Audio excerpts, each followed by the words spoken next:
What you doing, Owen? We got some seafood. Oh, and who likes salsa?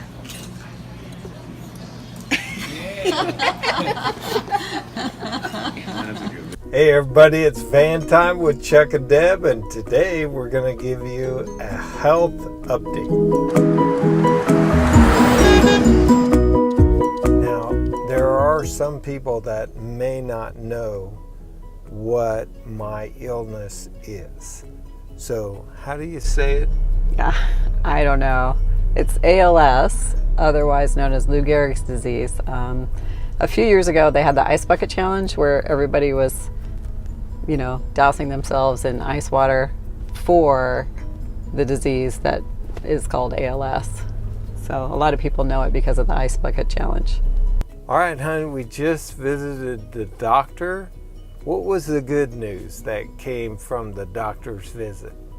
Well, the good news is that you haven't lost any strength and everything seems to be steady.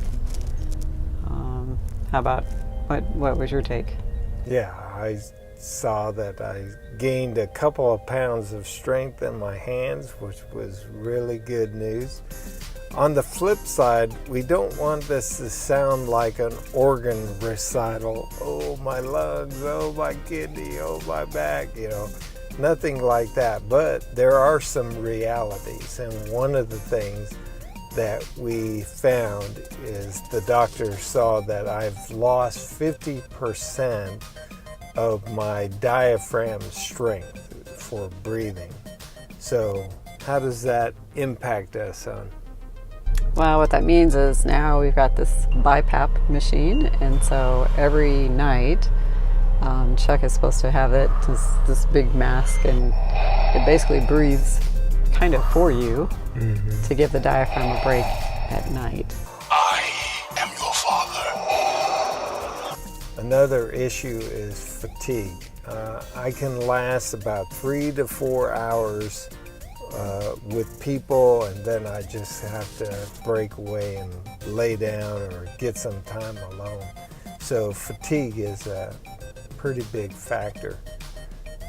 But other than that, hon, I think we're doing pretty good with the circumstances.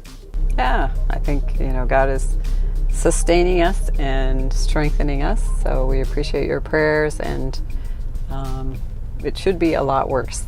Yeah, it's the best bad news a guy could ever get. So we know that the Bible has a lot to say about suffering. So honey, what's one of the verses or passages that talks about suffering? I think Romans 8:28, which everybody knows, but you have to include 29. So why don't we read Romans 8:28 and 29? Okay, it says, "And we know that for those who love God, all things work together for good, for those who are called according to his purpose.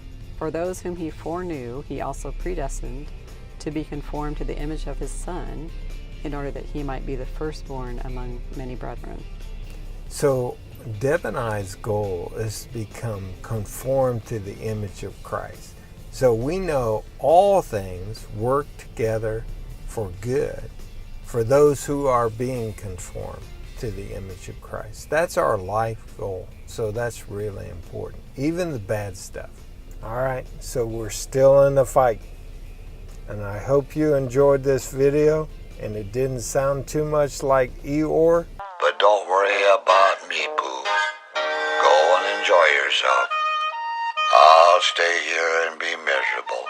And until next time, keep making disciples until there's no place left.